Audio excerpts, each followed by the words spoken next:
seorang menantu diam-diam selalu membuang masakan yang dikirimkan oleh mertuanya. Dan ketika CCTV dicek, kebenaran pun terungkap.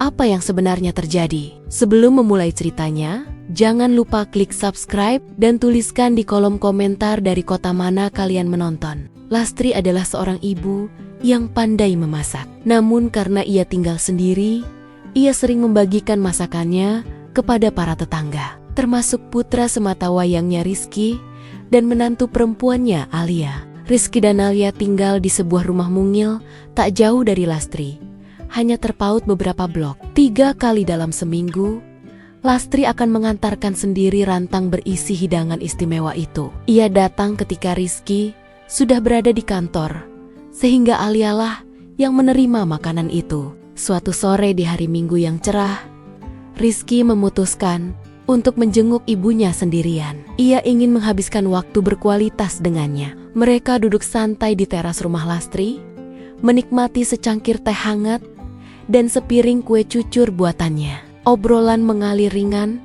dari pekerjaan hingga rencana liburan. Di tengah obrolan santai itu, Lastri tiba-tiba melontarkan pertanyaan yang seketika membuat Rizky terdiam.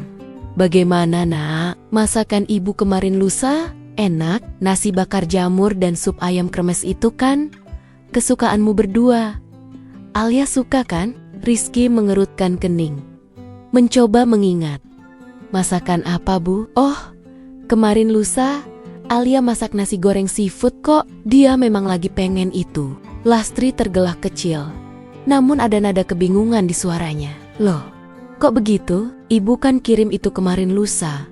Alia yang terima. Seketika, sebuah kejanggalan kecil mulai merayap di benak Rizky. Nasi bakar jamur, sup ayam kremes, ia sama sekali tidak ingat pernah mencicipi masakan itu di rumahnya. Yang ia ingat pasti, pada pagi itu, Alia memang menyajikan nasi goreng seafood. Mungkin Alia lupa bilang. Kilah Rizky mencoba menutupi kebingungannya. Ia tidak ingin ibunya berpikir yang tidak-tidak atau merasa tersinggung. Namun, dalam hati, rasa tidak nyaman itu terus tumbuh. Ini bukan kali pertama ia merasa ada yang aneh. Beberapa kali ia bertanya tentang makanan kiriman ibunya. Alia selalu menjawab dengan singkat, "Sudah dimakan atau sudah habis," tanpa pernah membahas lebih lanjut atau menawarkannya. Rizky, sebagai seorang insinyur, cenderung menganalisis masalah dengan pendekatan logis dan mencari bukti nyata. Ia merasa perlu mencari tahu kebenarannya. Secara diam-diam, ia memesan dan memasang CCTV kecil di sudut ruang makan yang menghadap langsung ke dapur dan pintu belakang. Kamera itu cukup tersembunyi, nyaris tak terlihat kecuali dicari dengan sangat teliti. "Bu, besok pagi tolong kirim makanan lagi ya," pinta Rizky pada ibunya lewat telepon.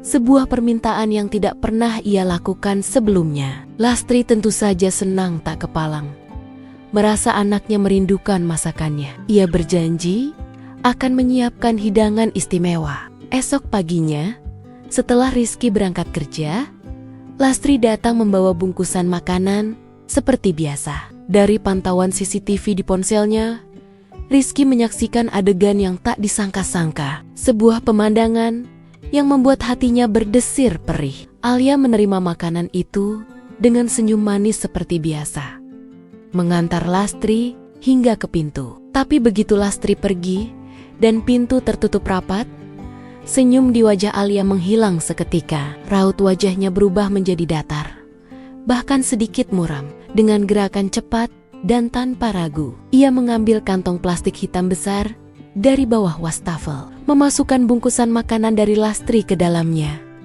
mengikatnya erat, lalu melangkah keluar melalui pintu belakang. Tak sampai 5 menit, Alia kembali ke dalam, seolah tidak terjadi apa-apa, seolah tangannya tidak pernah membawa kantong sampah itu. Sepulang kerja, jantung Rizky berdebar kencang saat ia sengaja memeriksa tempat sampah di depan rumah mereka. Dan di sanalah ia menemukannya. Kantong plastik hitam yang sama dengan bungkusan makanan yang baru saja dikirim ibunya. Di dalamnya tergeletak di antara sampah-sampah rumah tangga lainnya. Dugaannya benar. Alia memang membuang makanan dari ibunya. Hati Rizky mencelos. Rasa bingung, marah, dan kecewa bercampur jadi satu, membentuk gumpalan tak nyaman di dadanya. Kenapa Alia melakukan ini? Selama ini, Alia adalah istri yang sempurna baginya. Sangat baik, penuh perhatian, dan selalu ceria. Hubungannya dengan Lastri pun terlihat begitu baik-baik saja. Meskipun kini ia baru menyadari bahwa Alia tak pernah terlihat sangat akrab atau nyaman. Rizky sama sekali tidak melihat tanda-tanda permusuhan atau ketidaknyamanan yang mendalam. Lalu, mengapa Alia membuang makanan ibunya seperti sampah yang tak berguna? Pertanyaan itu terus berputar di kepalanya. Tanpa ia temukan jawabannya, rasa sakit akibat pengkhianatan kecil ini terasa begitu nyata. Rizky mencoba bertindak seperti biasa, mengamati Alia tanpa menunjukkan bahwa ia tahu apa yang terjadi. Beberapa hari berlalu, namun kegelisahan itu tak kunjung hilang. Justru semakin menggerogoti pikirannya. Ia ingin bertanya, namun takut merusak segalanya. Takut menghancurkan fondasi pernikahan mereka. Ia ingin tahu alasan dibalik tindakan Alia. Namun ia juga takut pada jawaban yang mungkin akan ia dengar. Takut jika kebenaran terlalu menyakitkan. Suatu malam, ketika Alia sedang mandi, Rizky mencari charger ponselnya di laci meja nakas, tempat mereka biasa menyimpan barang-barang kecil. Tangannya tak sengaja menyentuh sebuah botol kecil yang tersembunyi di bawah tumpukan pakaian dalam Alia. Ia menariknya keluar. Botol itu berisi pil-pil kecil berwarna putih dan labelnya jelas terbaca di bawah cahaya lampu tidur. Antidepresan.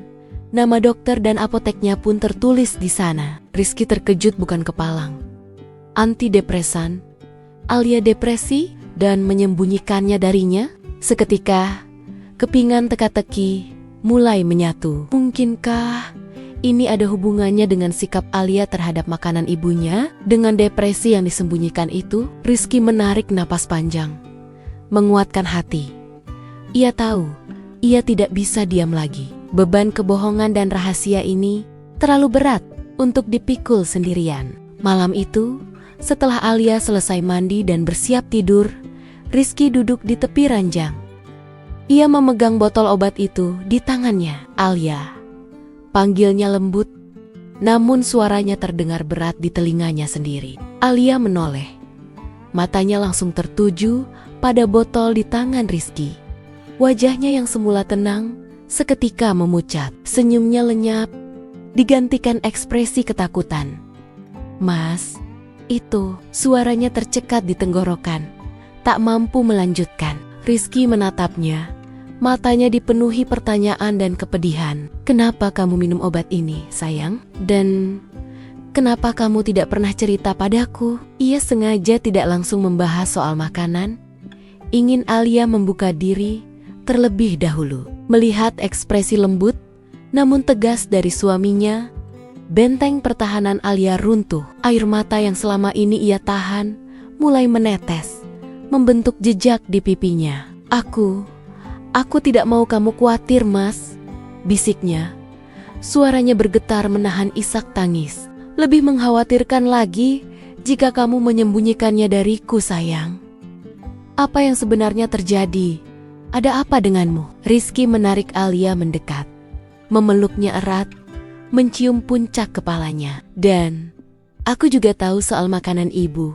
Kenapa kamu membuangnya, sayang?" Pertanyaan Rizky membuat tangis Alia pecah. Ia terisak pilu dalam pelukan suaminya. Seolah semua beban yang selama ini dipikulnya sendirian, akhirnya bisa ia lepaskan. Ia menggenggam erat kemeja Rizky, membiarkan air matanya membasahi bahu suaminya. Aku depresi, Mas," katanya di sela isakan. "Sejak keguguran beberapa bulan lalu, aku tidak tahu harus bagaimana lagi." Rizky menegang. Ia tahu Alia terpukul. Mereka berdua terpukul oleh kehilangan itu. Namun, ia tidak menyangka dampak psikologisnya sampai separah ini. "Aku tahu ibu sangat sedih dan kecewa, Mas. Tapi ibu menyalahkanku. Lanjut Alia. Suaranya penuh kepedihan yang mendalam. Dia bilang, aku terlalu keras bekerja, tidak menjaga diri. Makanya aku keguguran. Setiap dia datang, setiap kali dia menelepon, dia selalu membahas itu. Selalu bertanya, kapan aku akan memberinya cucu. Aku sakit hati sekali, Mas. Setiap kali aku melihat masakannya, atau dia datang, itu mengingatkanku pada kata-katanya, pada rasa sakit kehilanganku, yang tak pernah benar-benar hilang. Rizky memejamkan mata. Hatinya mencelos. Ia ingat, ibunya memang sangat menginginkan cucu, dan setelah keguguran itu, ibunya memang seringkali berbicara tentang betapa pentingnya menjaga kandungan, pentingnya istirahat. Rizky tak pernah menyadari betapa dalam kalimat itu melukai Alia. Betapa menjadi beban yang teramat berat di pundak istrinya. Aku juga resign dari kantorku karena tuntutan ibu. Lanjut Alia, suaranya makin lirih, nyaris tak terdengar. Dia bilang, pekerjaan itu terlalu melelahkan dan bisa membuatku sulit hamil lagi. Aku ingin membahagiakannya, ingin menjadi menantu yang baik, tapi aku tidak bisa melupakan kata-katanya saat aku kehilangan bayiku, Mas.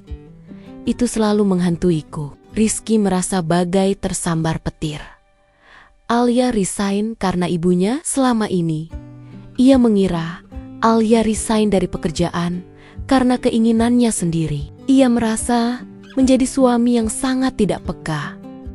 Begitu bodoh karena tak menyadari penderitaan istrinya. Alia menanggung semua ini sendirian dengan senyum palsu di depan mertuanya dan di depannya. Hatinya perih, menyadari betapa sendirinya Alia dalam rasa sakit itu. Rizky memeluk Alia lebih erat, mengelus rambutnya. Maafkan aku sayang, maafkan aku yang tidak tahu apa-apa. Maafkan aku yang tidak menyadari betapa sakitnya kamu.